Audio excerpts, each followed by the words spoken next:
Hola, bienvenidos a nuestro canal con Penny. Hola. Y hoy os traigo un extra que es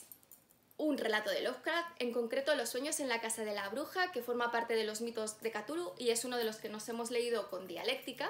y es un relato corto de terror que tiene apenas 96 páginas, por lo menos la edición en español que se está vendiendo actualmente por la editorial Edad. En concreto, con respecto a los mitos de Cthulhu, en este relato aparece Azathoth, que es el dios exterior supremo, o sea, el más poderoso, que no es Cthulhu, que es el caos creador infinito del universo, siendo la antítesis de la creación, y que es ciego y estúpido debido a una maldición, por lo que ya no da muchas esperanzas en el futuro. En la literatura de Lovecraft sabemos que se acerca porque se escuchan sonidos de flauta, por lo que cuando el narrador se refiere a este tipo de sonidos sabemos que tiene algo que ver con él. Por ello, el tema principal del relato es el favorito de Lovecraft, que es el horror cósmico, que se traduce con la indefensión del hombre a lo desconocido, producto sin duda de su vida complicada que tuvo y además los problemas claros de autoestima y de confianza que se ven en el hecho también de que este relato tampoco lo iba a publicar y que fue otra persona quien lo cogió y se publicó porque tampoco tenía confianza en él, como le pasaba muchas veces en otros relatos. Además, en este relato también se introduce el viaje interdimensional, que es muy importante debido a que los dioses exteriores se encuentran en otra dimensión y están intentando entrar, por lo que es importante que esto se introduzca en sus relatos. El narrador es omnisciente, o sea, no es en primera persona y tiene como siempre una narrativa compleja, o sea, no es fácil de leer, hay que estar atento, pero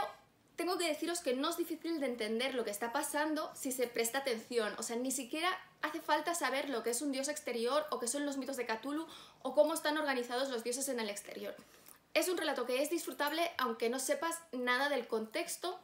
porque simplemente por el miedo que crea de lo desconocido es suficiente para que el relato ya tenga sentido. Pero evidentemente se necesita una lectura atenta y a veces la relectura para ver si has entendido lo que estás leyendo, por lo menos yo lo necesito. No es un relato que me haya llamado la atención especialmente, aunque tiene un terror psicológico muy bueno porque se acoge a los miedos atávicos, por lo que crea este terror psicológico que Lovecraft controla muchísimo y realmente vale la pena leerlo y al no ser muy largo, pues tampoco pierdes mucho tiempo. Esto es porque Lovecraft juega siempre con lo que no dice o no describe, porque entiende que como más desconocido es algo, más terrorífico es, y en cierto modo es así, como ya veréis en el vídeo con dialéctica en el que discutimos precisamente sobre este tema. El protagonista de este relato es Walter Gilman, que es un estudiante de matemáticas que llega a la Universidad de Miskatonic en Arkham, que evidentemente es ficticio. Arkham es una especie de Salem, aunque también existe Salem en el mundo de Lovecraft, porque está convencido de que las matemáticas están vinculadas con el folclore de Arkham y a los viajes interdimensionales. En concreto, le interesa estudiar la figura de Kezia Mason, que es una bruja que existió durante los juicios de Salem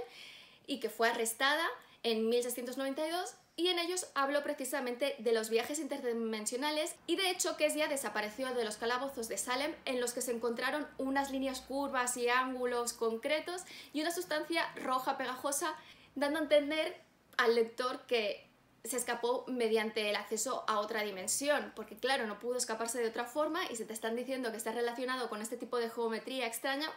pues es lo que da a entender. Por ello, una vez llega a Arkham, además de estudiar los antiguos libros del folclore, entre ellos el Necronomicon, que es algo muy recurrente en su literatura, decide vivir en la casa de Kezia a pesar de que la gente del pueblo le dice que está maldita y encima pide la habitación en la que dormía Kezia, de la que ya han desaparecido un montón de jóvenes cuando no han muerto de forma prematura, por lo que su casero le dice que no tiene interés en alquilar esa habitación, pero él insiste, por lo que al final se la termina alquilando. La habitación en sí es extraña, ya que el acceso al ático está tapiado, o sea, hay como un sobretecho que está completamente tapado y luego hay una de las paredes que hay un tabique en diagonal, por lo que la habitación conforma una geometría muy extraña con unos ángulos y unas curvas muy parecidas a lo que había aparecido en la prisión y que fascinan a Gilman y cree precisamente que es esta conformación de las paredes con el tabique y demás lo que permite el paso a otra dimensión. Al poco de vivir allí empieza a tener sueños muy perturbadores en los que flota en un espacio extraterrestre con colores y sonidos indescriptibles. En la universidad creen que todo es fruto del estrés, o sea que está teniendo una crisis nerviosa,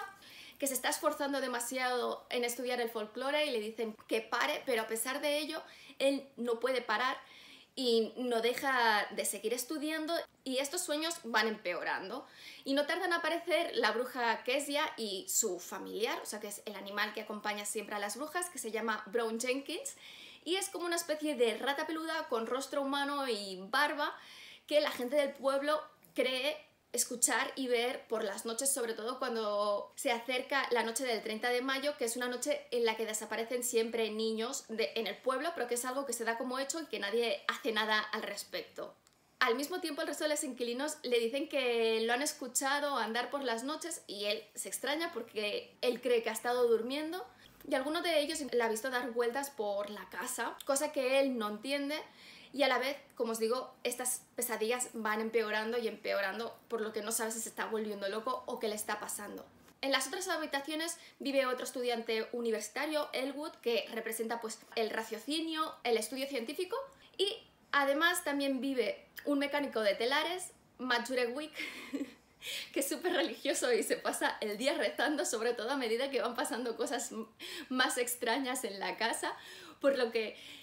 Gilman se va volviendo loco entre las pesadillas que tiene y los rezos de este señor. Claro, llega un momento que ya no sabe qué es qué. Así como los caseros Drombowski, o sea que tienen un apellido así extraño, que teniendo en cuenta que todo sucede en Estados Unidos, tendrán un origen de Europa del Este o ruso o alguna cosa así, porque no es un apellido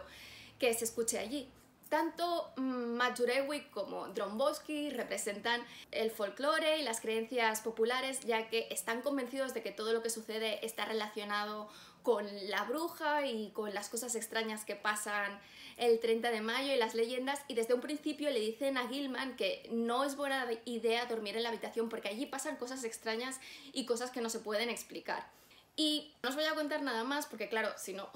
os lo terminaría explicando todo, y para eso, si queréis saber lo que pasa, siempre podéis ver el vídeo con dialéctica, que os va a salir un enlace aquí arriba y también al final, pero tengo que deciros que también no tiene un final así que sea satisfactorio, por lo menos para mí. Hay gente que le gusta muchísimo este relato, pero a mí no es el que me gusta más de Lovecraft, pero aún así vale la pena.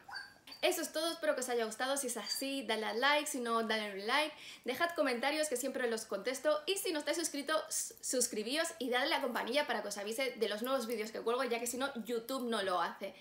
Y nos vemos en otro vídeo.